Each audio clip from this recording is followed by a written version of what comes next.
ሰዎች አንተን መተው ሲያመሰግኑ አንተ ደግሞ በልብህ እግዚአብሔርን አመስግን።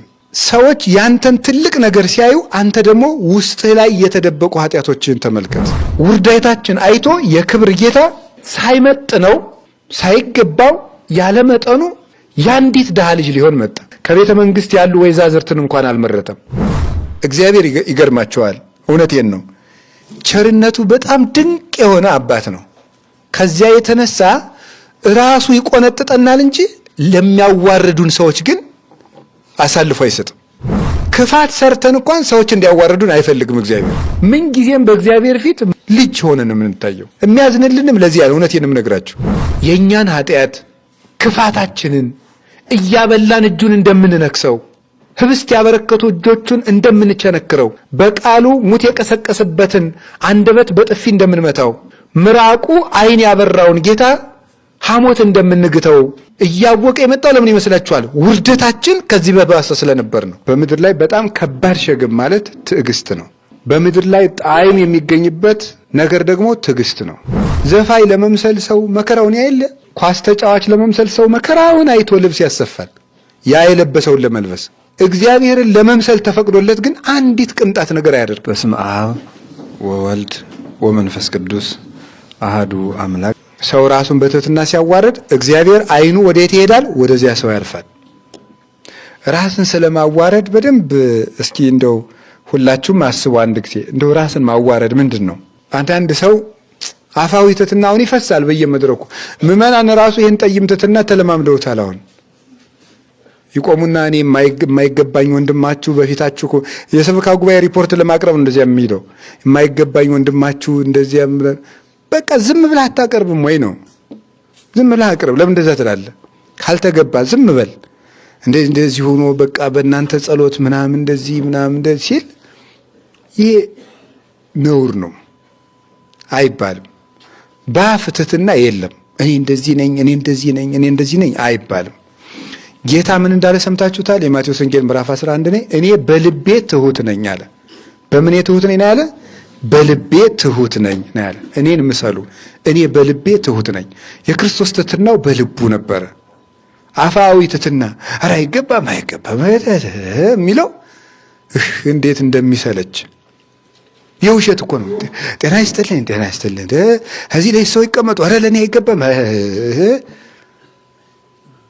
ልብ ርር የሚያደርገው ይሄ ማለት ነው። እግዚአብሔርማ እንዴት እንደሚጠላው እኛን ሲሰለችን። አሁን አጠቃላይ የኛ ይሄን እንዲሁ አሁን ትትና የሚመስለው ሁሉ ውሸት እኮ ነው።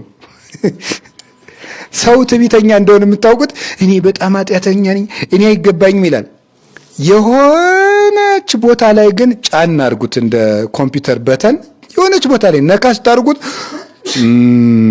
ብሎ እንደ ነምር ማበጥ ይጀምራል ማለት ነው። የሁላችሁ ችግር እኮ እሱ ላይ ነው። እንደ ነምር እኮ ነው። እንከባበራ ይላል። እንደዛ ነው ማለት የሚጀምረው። ይህ እንዲሁ ምስኪን እንዲሁ አንዱ መነኩሴ እንዲህ አለ። በጣም የበቃ አባት ነው ተብሎ የበቃ አባት ነው ተባለ። ከዛ አንድ አባት እስኪ አምጡት ልፈት ነው እንግዲህ ከበቃ ብለው አባ እንዴት ነው የበቁ ነው ይባላል አለው። እንግዲህ ነው አለ። ግን እማትረባ ሰው ነህ አለው። ስድብ ይሰድበው ጀመረ። ተቆጣ። አይ ብቃት አንተ ውስጡን ሌባ ዘርፎት ቀለም ተቀብቶ ተቆልፎ የተቀመጠ ቤት ትመስላለህ አለው። በቅተሃል እየተባልክ ሲሰድቡ የማትችል ከሆነ ገለባ ነህ ማለት፣ ትዕቢተኛ ነህ ማለት ነው። የበቃ ሰው ትሁት ነው። ሲሰድቡት ስድቡ ይገልጸኛል ነው የሚለው። ትዕቢተኛ ሰው ግን ለራሱ ካለው ከፍተኛ ግምት የተነሳ እንኳን ተሰድቦ አሁን እኮ እንደዚህ የሚሉኝ እኔን ነው ብሎ ይቆጣል። አውዶክሲያ የምትባለውን ሴት ታውቋታላችሁ አይደለም? ቅዱስ ዮሐንስ አፈወርቅ ቅዱስ ዮሐንስ መጥምቅን ያስገደለች ሴት ነበረች። ኤልያስን ያሰደደችው ሴት ነበረች ኤልዛቤል። ዛሬም እነዚያ ሰዎች በመካከላችን አሉ ሲል እኔን ነው ትላለች። እሱ ዝም ብሎ ስብከት ነው የተናገረው፣ እሷን አይደለም። አንዱ ለስደት ያበቃው ይሄ ነበረ። እና የእግዚአብሔር ቤተሰቦች እንዲሁ ይሄ ትዕቢታችን እግዚአብሔር ከኃጢአት ሁሉ የሚጠላው ምንድን ነው? ትዕቢት ነው። የዲያብሎስ የመጨረሻ ኃጢአቱ ትዕቢት ነው። ትህትና ደግሞ ራስን ማዋረድ ነው። ራስን ማዋረድ አንድ ነገር ልንገራችሁ። ከቃሉ ጋር ናችሁ አይደለም? የእግዚአብሔር ዓይኖች ወደ ማን ናቸው? መልሱ። ራሱን ወደሚያዋርድ በሉ እስቲ ሁላችሁም። ወደ ማን ናቸው? ራሱን ወደሚያዋርድ። አሁን ሉቃስ ወንጌል ምዕራፍ 18 ላይ አንድ ታሪክ ታነባላችሁ። አንድ አይሁዳዊና አንድ ፈሪሳዊ ለምን ቆሙ ነው የሚለው። ለጸሎት ሲቆሙ አይሁዳዊው ምን ማለት ጀመረ? ጌታዬ እንደዚህ ቀርጭ፣ አንድ አይሁዳዊና አንድ ሳምራዊ ወይም ቀራጭ ነው። እንደዚህ ሳምራዊ ያላደረከኝ አምላክ ተመስገን። አያችሁ፣ አይሁዳዊ የሚለው እንደዚህ ሳምራዊ ያላደረከኝ ተመስገን፣ ከሳምንት 2 ቀን እጾማለሁ፣ ሕግህን አከብር ተመስገን ይላል። ያኛው ምን ይላል? አምላኬ ሆይ ዓይኖቼ ወደ አንተ ሰማይ ቀና ማለት አይችሉም ብሎ አንገቱን ደፍቶ ደረቱን ይደቃ ነበረ። በአንተ ፊት የሚያቆም ማንነት የለኝም እያለ ጸሎቱ ተሰምቶለት ተመለሰ ይላል መጽሐፍ ቅዱስ ቃል በቃል። የትኛው? ራሱን ያዋረደውን ያንን ነው ያየ እግዚአብሔር። ስለዚህ እግዚአብሔር እንዲያየን ከፈለግን እታይ ማለታችን ሳይሆን በእግዚአብሔር ፊት የሚታይ ማንነት መያዝ ነው። በእግዚአብሔር ፊት የተዋረደ እግዚአብሔር ያየዋል።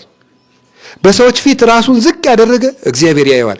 ሰዎች እንኳን እንዳይታይ የሆነ ቤት ሰርተው እዚያ ውስጥ ቢዘጉት፣ የሆነ መጋረጃ ቢያበጁበት፣ ጨለማ ቤት ውስጥ ቢዘጉት፣ ጉድጓድ ቆፍረው እዚያ ውስጥ ወሩረው ቢጥሉት እንዳይታይ አድርገው እግዚአብሔር ያየዋል። እንደዚህ አይነት ሰው ራሱን የሚያዋርድ ሰው አሁን ንገራችሁ። እሺ ሰው ሲያመሰግነን ምንድነው ማድረግ ያለብን? እናንተ ጥሩ ናችሁ ሲለን አሁን ካልን ትዕቢት ነው ብለናል። አይደለውም ስንል ደግሞ መመጻደቅ ነው አልኳችሁ። አሁን እኔ እና ምንድን እናድርግ? ሰው ሲያመሰግንም እንደሚደረግ ታውቃላችሁ? ዝም ስትሉ ሰውየው በሽቆት ይተዋል።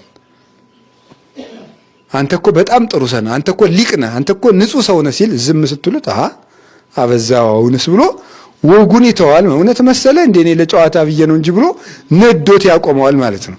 ስለዚህ ግን ኧረ አይደለውም ስለ እንዴ አውቀህ የለ እንዴ እያለ ይጨማምርበታል ማለት ነው። እንደዛ ካይት ውዳሴ ከንቱን የባስ እየቆሰቆስን ከምናስጨምር ዝም ወይም ወጉን መቀየር። አንድ አባት ደግሞ ምን ይላል? ሰዎች አንተን መተው ሲያመሰግኑ አንተ ደግሞ በልብህ እግዚአብሔርን አመስግን። ሰዎች ያንተን ትልቅ ነገር ሲያዩ አንተ ደግሞ ውስጥህ ላይ የተደበቁ ኃጢአቶችን ተመልከት። እነዚያን ኃጢአቶችን ስትመለከት አንተ ራስህን የማመስገኛ እድል አይሰጡህም። ቅዱስ ዳዊት ስለዚህ ምን አለ? መዝሙር 50 ላይ ኃጢአቴ ሁልጊዜ በፊቴ ነው አለ። ኃጢአቴ ሁልጊዜ በፊቴ ነው አየዋለሁ ማለት ነው። ኃጢአቱን እያየ ክብር የሚሰማው ማን አለ? እነዚያ ሰው ፊት የማያቆሙ ውርደቶቹን እያየ ትልቅ ነኝ ብሎ የሚያስብ ማን አለ? ማንም አያስብም።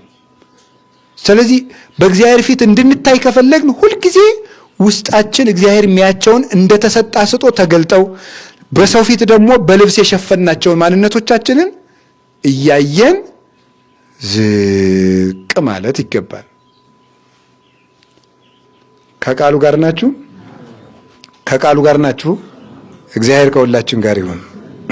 ሰው ራሱን ሲያዋርድ እግዚአብሔር ደግሞ ያን ሰው ምን ያደርገዋል? ያየዋል። እመቤታችን ቅድስት ድንግል ማርያም እግዚአብሔር አይቶ ወደ እሷ መጣ። ምን ስላደረገች ነው? ራሷም ስላደረገች ነው። ትሁት ስላደረገች ነው።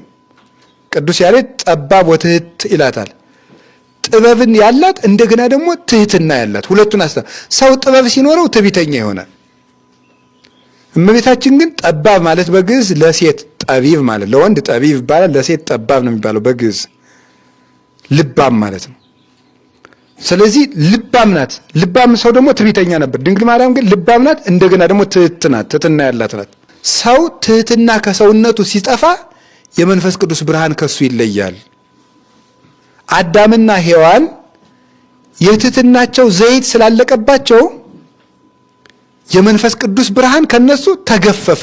እርቃናቸውን ቆሙ የሚለው ለዚህ ነበረ። እርቃናቸውን ቆሙ የሚለው አሁን እሳ ቅድስት ድንግል ማርያም ምን አላት? የትህትና ዘይት ነበራት። ሰላምታ ላንቺ ይገባሻል። እንዴት ያለ ሰላምታ ነው? አይገባኝም አለች። አምላክን ትወልጃለሽ። እንዴት ሆኖ? እንዲህ ያለች የትትና ዘይት የሞላባት አይደለች? ታዲያሳ የትትና ዘይት ባለበት የመንፈስ ቅዱስ ብርሃን በዚያ ይኖራል። ምን አላት? ስለዚህ መንፈስ ቅዱስ ባንቺ ላይ ይመጣል ይጋርድሽማል አላት። ዘይቱ ባለበት መብራቱ አለ፣ ትህትና ባለበት መንፈስ ቅዱስ አለ። ስለዚህ ሔዋን የትህትናዋ ዘይት ሲያልቅ ብርሃኑ ተለያት። ድንግል ማርያም ደግሞ ዘይቱ ስላላት መንፈስ ቅዱስ በድንግል ማርያም ሞላባት። መምጣት ብቻ አይደለም፣ ድንግል ማርያም በተናገረችበት ቤት ሁሉ መንፈስ ቅዱስ ይሞላል። ኤልሳቤጥን እንደምታውቋት ማለት ነው። ስለዚህ እግዚአብሔር እመቤታችን አይቶ መጣ። ራሱን ለሚያዋርድ ሰው የእግዚአብሔር ዓይኖች በሄደበት ይከተሉታል።